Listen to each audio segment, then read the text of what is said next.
The summit comes at the backdrop of a successful G20 summit in Johannesburg. And it also speaks to the ever-shifting geopolitics in which the power of EU as a bloc is fast declining rapidly, whether in relation to United States or China and other emerging markets such as India.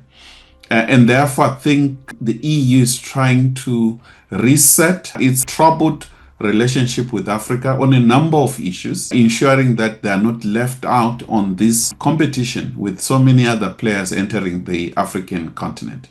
I do not think that they are addressing the issues adequately. There are lots and lots of problems. I think they know the source of the problem. Yes, most of them problems coming from within Africa itself. But I think Europe played and continued to play a negative role in a number of some of these conflicts on the African continent.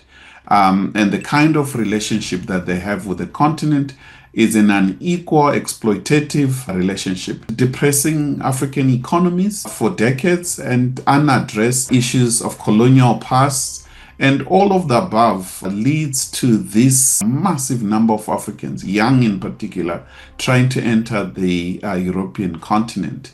And some of them are dying along the way in the waters of Mediterranean.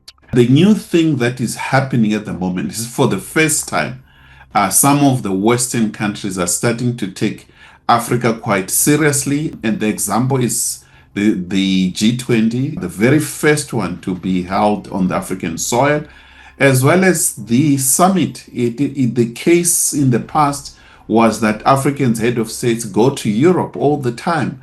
Now we're starting to see Europe trying to follow what China does, the alternate summits, 1 year in Africa and the other year in the other parts of the world. And it's something that is welcome, and the language is changing, but substantively there's still problems. The problem is the question of processing of some of these minerals and the violence that is taking place on the ground. There's still an unfair relation in terms of the buying price of raw materials. And therefore, I think Africa has to speak with one voice and put in place mechanism of ensuring that they process these critical minerals at the source and also gain fair price on these critical minerals.